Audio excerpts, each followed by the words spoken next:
Kesalahan fatal. Jin sedang termenung sehingga tidak menyadari saat Kim Soo-hyun duduk di sampingnya. Tadinya Jin pikir Su-yin sudah datang kembali. Untuk apa kau kemari? Ujar Jin dengan datar. Buru-buru Jin memalingkan wajahnya ke arah lain. Aku ingin berbicara denganmu. Tidak ada lagi yang perlu dibicarakan. Jin lantas berdiri hendak melangkah pergi meninggalkan Kim Soo-hyun. Namun belum sempat melangkah, Kim Soo-hyun sudah mencekal pergelangan tangannya. Beri aku waktu sebentar saja untuk menjelaskan semuanya, pinta Kim Soo-hyun.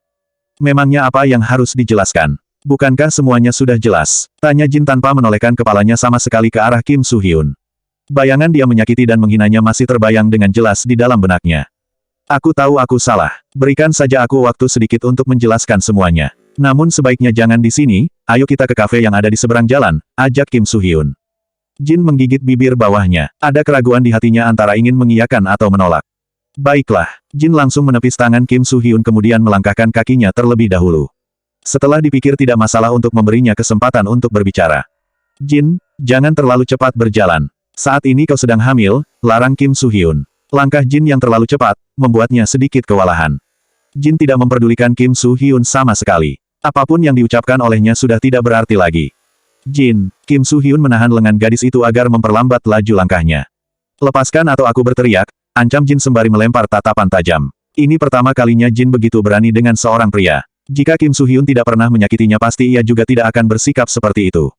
Lagi pula anak ini tidak selemah yang kubayangkan, imbuh Jin dengan nafas yang memburu.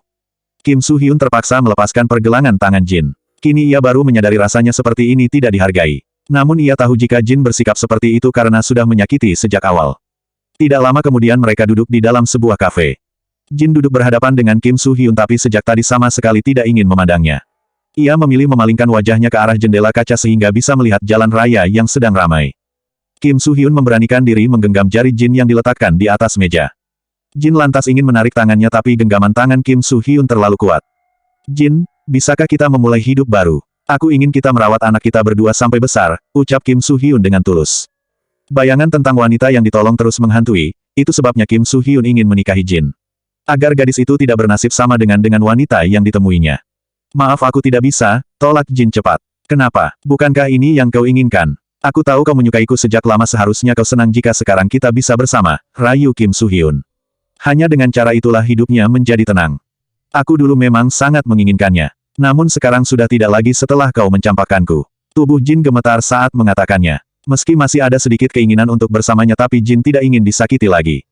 Hati Kim Soo-hyun terasa hancur berkeping-keping mendengar jawaban dari Jin yang cukup menyakitkan hatinya. Perkataannya saat itu ternyata membawa dampak besar untuknya sekarang. Tidak bisakah kau sedikit saja memaafkanku? Kesalahanmu terlalu fatal untuk dimaafkan. Jin menarik kembali tangannya kemudian bangkit berdiri. Mau kemana kau sekarang? Sergah Kim Soo-hyun.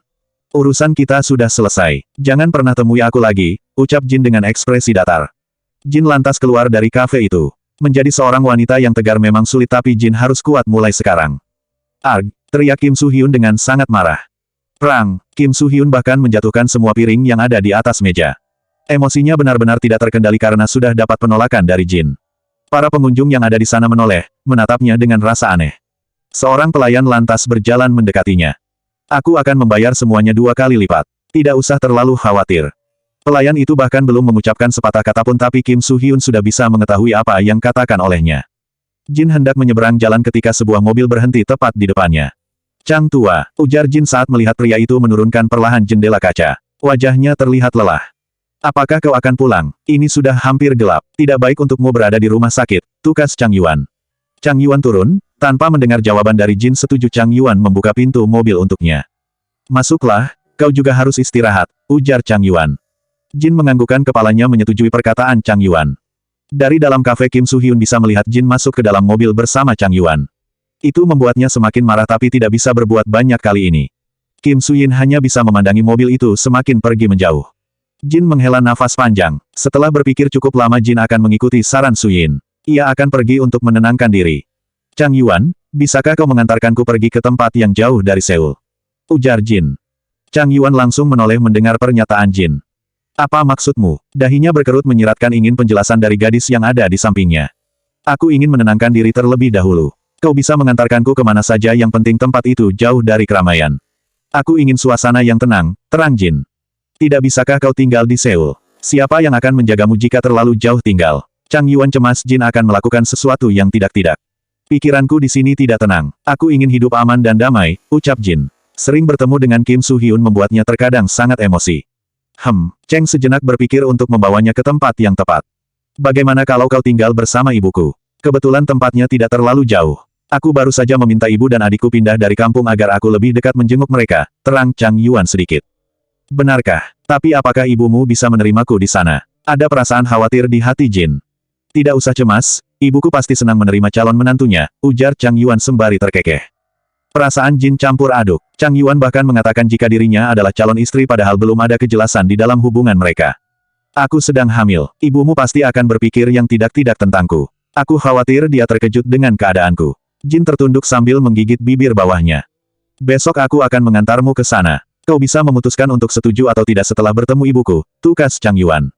Jin akhirnya menganggukkan kepalanya, menyetujui bertemu dengan ibunya Chang Yuan terlebih dahulu. Bab 542 menemukan Aeri. Su Yin tidak bisa tertidur malam ini meski sudah berusaha memejamkan mata. Ia memikirkan Dai Hyun yang tak juga kembali sejak sore tadi. Entah di mana saat ini keberadaannya. Ceklek, terdengar suara pintu yang terbuka. Tiba-tiba saja ada beberapa orang datang dengan memakai topeng dan pakaian serba hitam. Siapa kalian? Seru Su Yin sembari beringsut menegakkan tubuhnya. Tangannya mencengkram bantal untuk berjaga-jaga. Salah seorang di antara mereka hanya menggunakan kode untuk berbicara tanpa bersuara. Hingga ada seorang pria yang berjalan mendekati Su Yin. Jangan mendekat atau aku akan berteriak, ancam Su Yin. Kini sudah berjongkok di atas ranjang. Berteriaklah jika kau ingin mati. Salah seorang dari mereka menodongkan pistol ke arah kepala Su Yin. Tubuh Su Yin langsung gemetar. Ada rasa trauma jika melihat pistol karena ia pernah mengalami situasi seperti itu. Situasi saat menyelamatkan Yeon Ho di Gunung Nam. Siapa sebenarnya kalian? Kenapa kalian datang kemari ingin mencelakaiku? Tanya Su Yin dengan sarkas.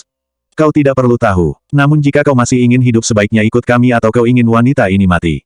Pria bertopeng itu menunjukkan foto Bibi Xia yang tengah diikat dengan mulut yang dibekap di sebuah tempat yang hanya samar-samar terlihat karena kurangnya pencahayaan. Bibi, Su Yin menutup mulutnya dengan tangan melihat keadaan Bibi Xia saat ini. Lepaskan dia, ujar Su Yin. Kami akan melepaskannya dengan satu syarat kau harus ikut bersama kami, ujar pria itu. Semakin berjalan mendekati ranjang, tangannya terus menodongkan pistol ke kepalanya. Su Yin sejenak berpikir, bisa saja ia melawan tapi cemas jika sampai sesuatu yang buruk terjadi pada Bibi Xia. Su Yin semakin menatap awas saat ada seorang pria lagi yang mendekat ke arahnya. Belum sempat Su Yin bergerak pria itu membekap mulut Su Yin dengan sesuatu.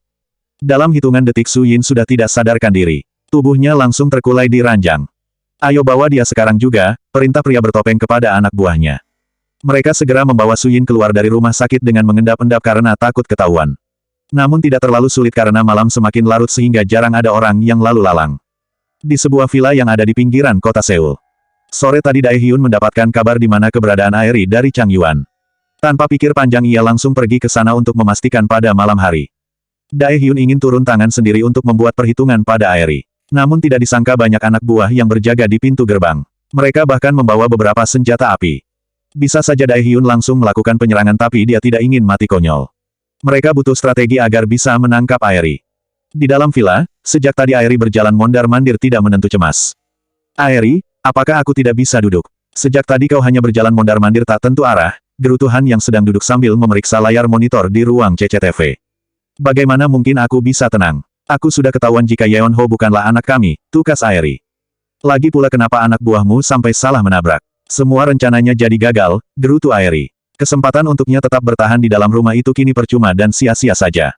Anak itu saja yang salah. Seharusnya dia tidak perlu berlari ke tengah jalan, ujar Han. Sekarang pasti Dai Hyun sedang mencariku. Dia pasti tidak akan melepaskanku. Aeri duduk kembali dengan perasaan frustasi. Lagi pula sebenarnya dia anak siapa? Tanya Han. Aku juga tidak tahu karena ibuku mengambilnya saat berada di rumah sakit, sahut Aeri. Lalu, di mana anak kita? Han menautkan kedua alisnya. Pasalnya ia tahu jika Aeri sedang mengandung anaknya saat itu. Anak itu sudah mati, dia tidak bisa diselamatkan karena mengalami keracunan air ketuban, sahut Aeri. Tidak ada rasa penyesalan dan kesedihan di raut wajahnya. Pantas saja kau sangat membencinya, tukas Han. Pria itu pernah berpikir Aeri terlalu jahat pada putra mereka. Namun tak disangka ternyata ia bukan anaknya. Lagi pula meskipun Yeon Ho anak kandung kita, kau juga pasti tidak akan mengakuinya. Aeri mendengus karena Han tidak pernah terlalu suka anak-anak. Sudahlah, tidak usah membicarakannya. Dert. Ponsel Han bergetar. Ada anak buahnya yang menelepon. Tuan, Kami sudah membawanya, ujar suara seorang pria di seberang telepon. Tahan saja, jika kami terancam itu akan sangat berguna, ujar Han. Baik, Tuan. Han tersenyum miring sambil mematikan sambungan telepon. Ini akan sangat menyenangkan karena jika Daehyun macam-macam mereka sudah memiliki tawanan. Siapa yang menghubungimu? Tanya Airi dengan tatapan menelisik. Tidak usah cemas. Ini akan sangat membantu kita jika dalam kesulitan, ucap Han. Dor, dor. Terdengar suara pistol yang dilesakkan di udara di halaman villa. Suaranya cukup menggema hingga Airi dapat mendengarnya. Han, apa yang terjadi? Tanya Airi dengan sangat cemas.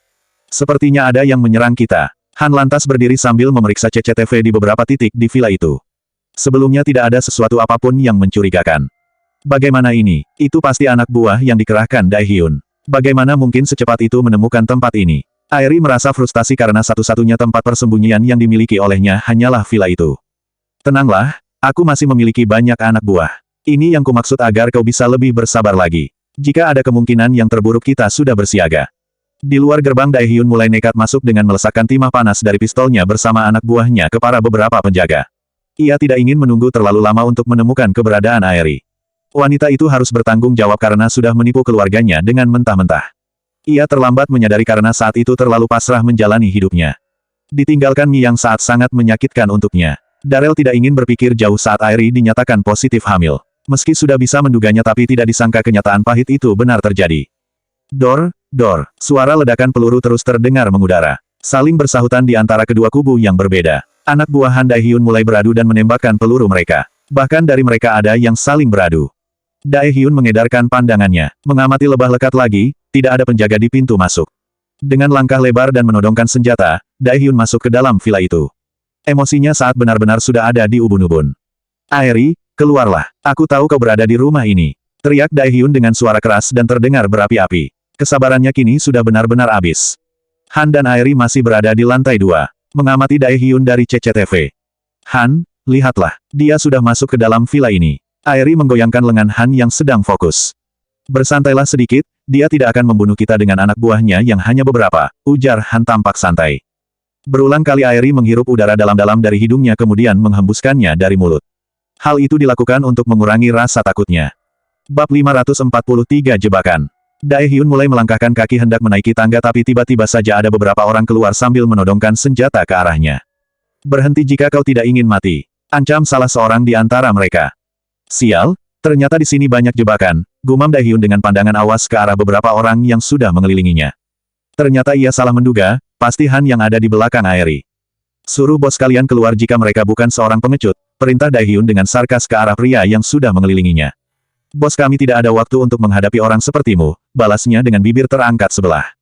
Tidak lama kemudian terdengar suara tepuk tangan dari lantai 2. Perlahan Han kini menampakkan diri. Sorot matanya tajam karena haus akan balas dendam.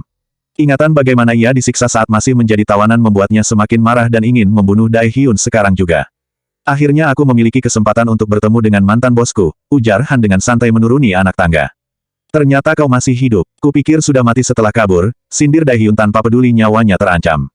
Aku tidak akan mati semudah itu sebelum berhasil balas dendam atas apa yang kau lakukan padaku, ucap Han sembari menggertakkan giginya kuat-kuat. Benarkah? Jadi Airi yang menyuruhmu melakukan hal itu kepada istriku? Daehyun mengerutkan keningnya. Sebelah tangannya mencengkram kuat pistol yang ada di genggamannya. Apakah kau baru menyadarinya? Han mengangkat sebelah atas bibirnya membentuk senyuman miring mengerikan.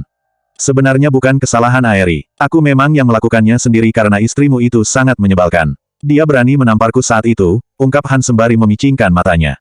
Kalau begitu bersiaplah kau akan mati saat ini. Daehyun mengangkat kembali pistolnya. Menodongkan ke arah kepala Han. Menyesal karena tidak menghabisi nyawa Han saat itu. Semua anak buah Han secara serempak mengangkat senjata mereka. Menodongkannya ke arah Daehyun. Chang Yuan baru saja selesai menghabisi anak buah Han yang berjaga di luar. Mereka sedikit kewalahan karena tadi datang lagi beberapa kelompok yang mengacaukan semuanya. Begitu hendak masuk ke dalam villa, Chang Yuan sangat terkejut melihat bosnya yang sedang terkepung. Ia lantas menghubungi anak buahnya untuk membawa lebih banyak lagi orang. Chang Yuan tidak hanya seorang asisten yang sangat setia, namun ia juga memiliki banyak keterampilan bela diri dan menembak. Dulu ia bercita-cita masuk tentara tapi ibunya tidak mengizinkan karena takut kehilangan Chang Yuan saat berperang. Sebagai seorang anak yang sangat berbakti, akhirnya Chang Yuan mengurungkan niatnya. Silahkan kau tembak aku sekarang juga. Maka aku akan memastikan kita mari bersama, tukas Han diikuti tawarnya. Merasa senang karena bisa bermain-main kali ini tanpa takut. Airi masih berada di kamar yang berada di lantai 2. Ia sangat penasaran ingin mengetahui apa yang terjadi setelah mengintip kini tinggal Daehyun seorang diri di sana. Rasanya sudah cukup aman untuk keluar dari tempat persembunyiannya. Airi melangkah mengikuti Han, berusaha menghilangkan rasa takutnya. Percuma juga bersembunyi karena Daehyun sudah mengetahui semuanya. Wah, ternyata ada tamu, ucap Airi pura-pura bersikap ramah seolah-olah tidak ada apapun yang terjadi pada mereka.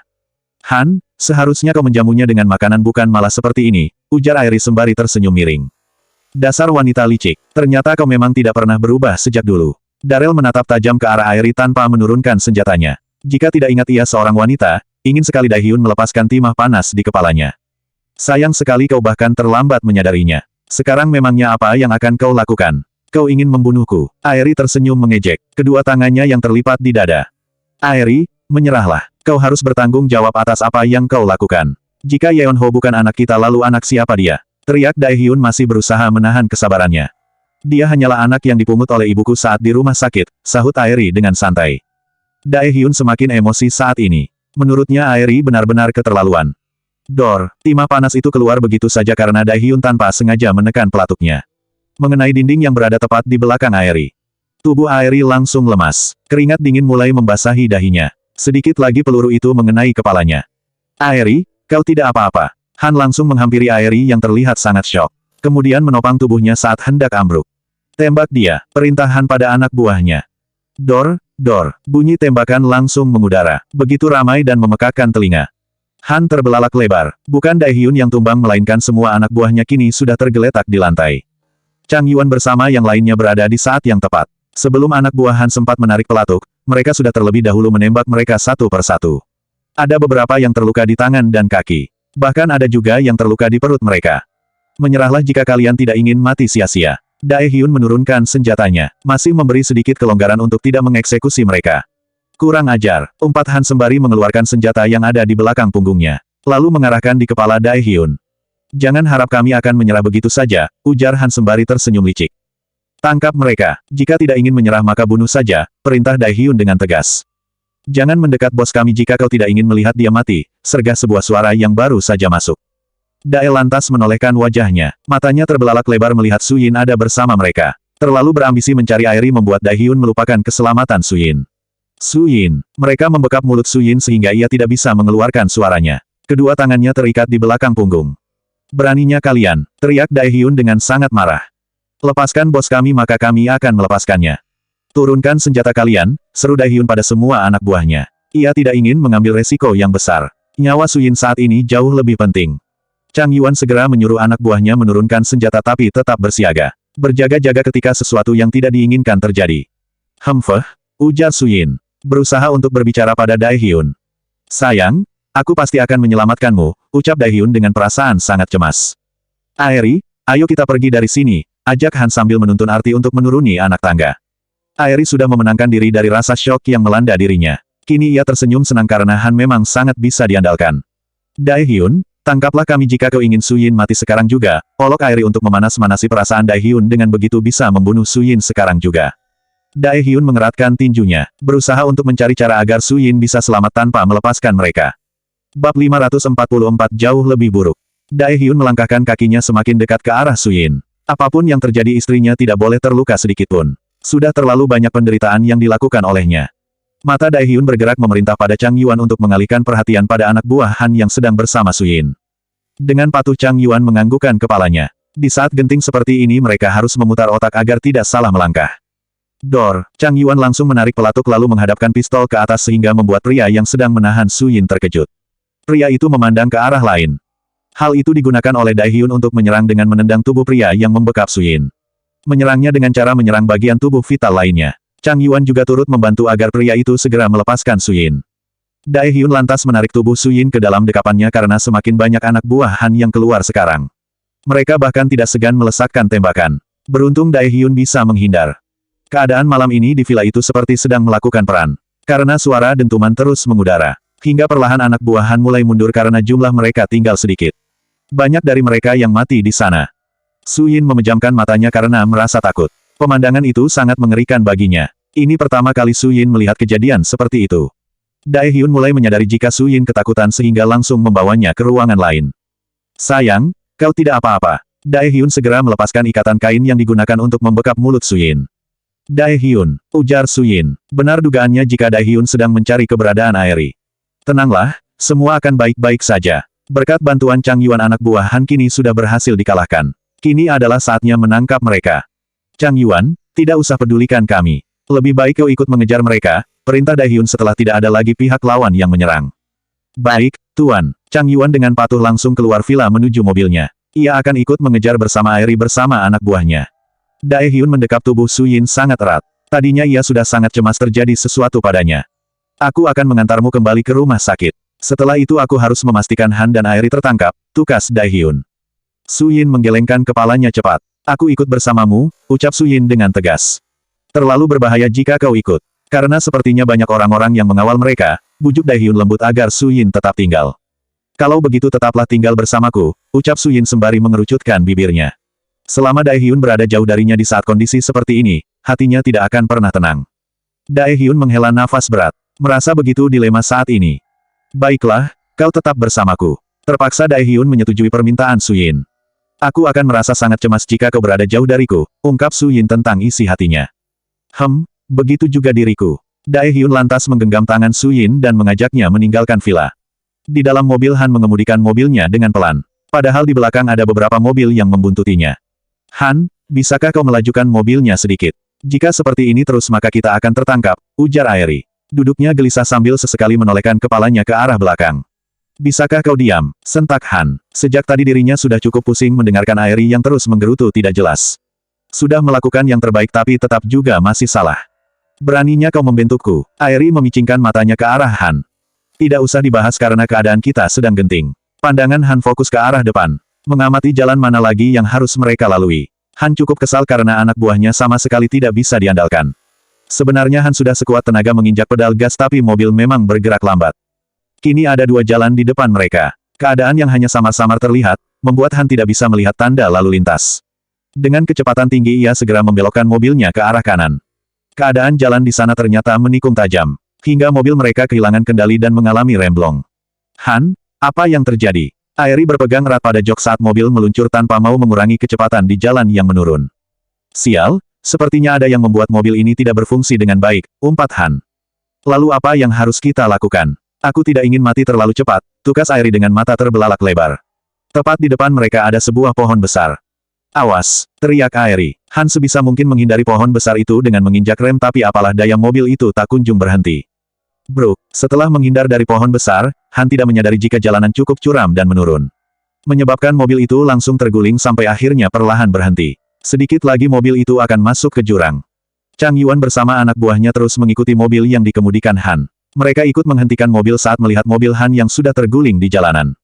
Cepat, keluarkan mereka, perintah Chang Yuan pada yang lainnya. Kondisi Han dan Aeri susah tidak sadarkan diri. Keduanya tampak terluka parah pada beberapa anggota tubuh lainnya. Suyin terperangah melihat semua itu. Meski tidak menyukai Aeri tapi dirinya tidak tega jika harus melihat mobil yang tumpanginya sudah ringsek. Daehyun, apakah mereka baik-baik saja? Perut Suyin terasa mual melihat darah. Entahlah, tunggu di sini. Aku akan keluar sebentar, ujar Daehyun kemudian keluar dari mobil. Daehyun segera berlari menghampiri tempat kejadian yang berjarak beberapa meter. Sekaligus untuk memastikan keadaan mereka. Chang Yuan, bagaimana keadaannya? Tanya Daehyun. Mereka masih hidup, Tuan, sahut Chang Yuan. Bawa mereka ke rumah sakit sekarang juga, perintah Daehyun pada Chang Yuan. Memang ada keinginan Daehyun untuk menghukum mereka. Tapi tak menyangka kejadiannya akan jauh lebih buruk. Baik, Tuan. Chang Yuan meminta anak buahnya membawa mereka ke dalam mobil. Sudah tidak ada waktu untuk memanggil ambulan. Di samping tempatnya yang memang sepi, saat ini sudah dini hari. Daehyun lantas kembali ke dalam mobil untuk menemui istri kecilnya kembali. Wajah Suyin terlihat pucat, sepertinya syok melihat apa yang terjadi di depan matanya. Apakah kau merasa takut? Tanya Daehyun. Apa yang harus kita katakan jika Yeon Ho menanyakan di mana keberadaan Aeri? Ucap Suyin. Selama menunggu Yeon Ho, beberapa kali menanyakan Aeri. Tidak usah mencemaskannya. Yeon Ho sejak kecil susah terbiasa hidup tanpa Aeri.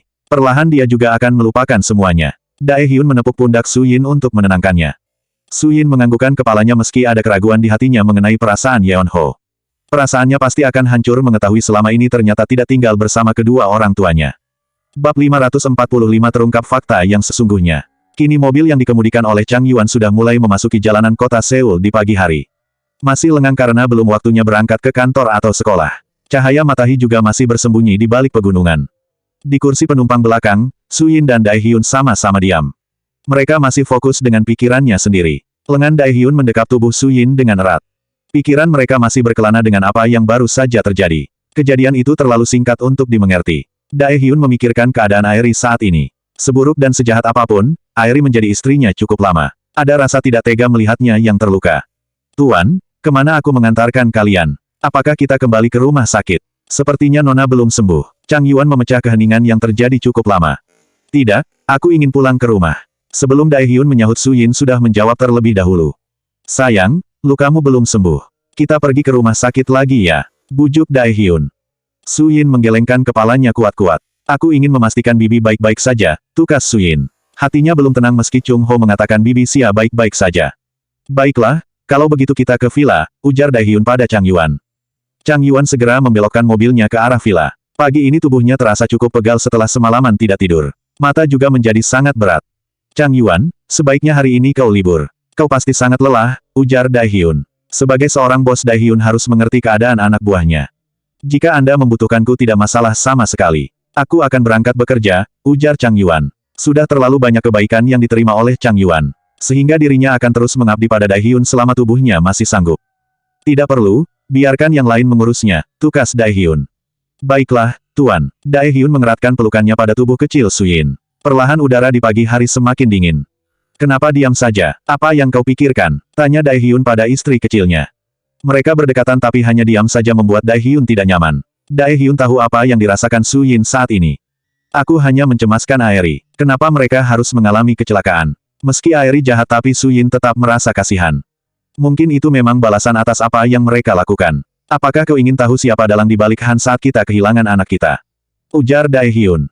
Siapa? Su Yin mendongakkan kepalanya. Airi lah yang meminta Han untuk mencelakaimu. Apa yang terjadi kemarin juga karena Han dan Airi yang sebenarnya ingin membunuhmu, ucap Dai Hyun sembari mengecup puncak kepala Su Yin. Dari mana kau mengetahuinya? Dahi Su Yin berkerut. Chang Yuan bersama yang lain berhasil mengejar mobil itu. Meski bukan Han yang mengendarainya tapi dialah yang meminta untuk menabrakmu. Namun ternyata salah sasaran karena justru Yeon Ho yang tertabrak, terang Dai Hyun. Jadi mereka memang sudah merencanakan semua itu. Su Yin tidak habis pikir jika Airi memang sangat ingin menyingkirkannya. Tapi aku bersyukur karena kejadian itu membuatku mengetahui fakta Yeon Ho bukanlah putraku, ucap Dai Hyun dengan getir. Kenyataan pahit itu mau tidak mau harus diterima olehnya. Lalu, apakah kau tidak akan menyayanginya lagi? Tentu saja aku masih menyayanginya. Aku sudah sejak bayi merawatnya sehingga ikatan kami masih kuat. Dai Hyun tersenyum. Memangnya kenapa jika Yeon Hai bukanlah anak kandungnya? Di luar sana juga banyak yang merawat tanpa peduli hubungan darah. Kap, Su Yin mendaratkan bibirnya di pipi Dai Hyun karena terlalu senang mendengarnya. Ia merasa bahagia karena Dai Hyun akhirnya menerima Yeon Ho. Dalam rangka apa kau mencium pipiku? Goda Dai Hyun sembari terkekeh. Tidak usah dibahas. Su Yin langsung membuang muka. Malu karena ada Chang Yuan bersama mereka. Kapan kita akan mendapatkan adik untuk Yeon Ho lagi? Bisik Dai Hyun. Kebahagiaan mereka akan lengkap jika memiliki seorang putra. Diamlah, apakah kau tidak malu ada Chang Yuan di sini? Su Yin mencubit pinggang Dai Hyun sembari mengulum senyum. Kini perasaannya sudah mulai mencair dan tidak cemas lagi. Kenapa harus malu? Dia sudah memiliki mental yang cukup kuat sebelum bekerja denganku, ujar Dai Hyun sembari terkekeh. Ia hanya berusaha agar Su Yin bisa terhibur dan tidak memikirkan semua yang terjadi terlalu berlebihan. Chang Yuan tetap fokus ke jalanan, pura-pura tidak mengetahui kemesraan bosnya saat ini. Tidak lama kemudian mereka sudah sampai di halaman Villa Pyeongchangdong. Chang Yuan, pulang dan istirahatlah, ujar Dai Hyun sebelum keluar dari mobil. Chang Yuan menganggukkan kepalanya, kemudian turun untuk membukakan pintu bosnya. Dai Hyun terlebih dahulu keluar tapi ia tetap di depan pintu untuk menunggu Su Yin. Awas, aku mau lewat, ujar Su Yin karena keberadaan Dai Hyun di pintu cukup mengganggunya. Kemarilah, kau sedang tidak sehat. Begitu Su Yin sudah di pinggir hendak menurunkan kakinya, Dai Hyun lantas membopong tubuh kecil itu. Aku bisa jalan sendiri. Kau juga pasti lelah karena semalaman tidak tertidur, tukas Su Yin. Aku akan selalu bersemangat selama kau berada di sampingku, tukas Dai Hyun sembari tersenyum hangat. Su Yin memilih menurut untuk tetap berada di dalam gendongan Dai Hyun. Percuma saja memberontak karena Dai Hyun tidak akan mendengarnya. Dai Hyun segera membawa Su Yin masuk ke dalam villa. Sayang, turunkan aku. Aku harus memastikan Bibi baik-baik saja, tukas Su Yin. Dai Hyun membawa Su Yin ke arah kamar yang ditempati oleh Bibi Xia. Di saat yang bersamaan wanita parubaya itu baru saja keluar. Nona, Tuan, maaf aku kesiangan, ujar Bibi Xia sembari menundukkan kepalanya. Su Yin memberontak meminta diturunkan oleh Dai Hyun. Lalu berlari memeluk wanita paruh baya itu. Bibi, apakah aku baik-baik saja? Jika ada yang terluka sebaiknya sekarang kita pergi ke rumah sakit. Semalam Su Yin benar-benar cemas. Takut anak buah Han menyakitinya. Nona, terima kasih sudah mencemaskanku. Tapi aku baik-baik saja. Mereka sama sekali tidak menyakitiku karena mereka hanya ingin menggunakan Bibi untuk menculik Nona, terang Bibi Xia. Semalam ada yang membunyikan klakson di depan gerbang. Bibi Xia pikir itu adalah Chung Ho yang pulang setelah seharian tidak pulang. Ia sama sekali tidak mengetahui kecelakaan yang menimpa Yeon Ho dan Su Yin. Saat Bibi Xia membuka pintu datanglah beberapa orang pria yang langsung membekap mulutnya hingga tidak sadarkan diri. Setelah itu dibawa ke suatu tempat yang tidak diketahuinya. Setelah itu datang rombongan Chung Ho yang menolongnya. Syukurlah Bibi tidak kenapa-kenapa. Hari ini Bibi istirahat saja, tidak usah melakukan pekerjaan apapun, ujar Su Yin. Tidak masalah, hari ini aku mengajak putriku datang ke sini untuk membantu sehingga Nona tidak perlu khawatir. Kalau begitu kami istirahat dulu, ujar Su sembari menguap. Matanya kini sudah mulai mengantuk. Istirahatlah kembali, Bibi, tukas Dai Hyun. Kemudian membopong tubuh Su Yin kembali menuju kamar mereka. Selanjutnya bab 546 terlalu sempurna.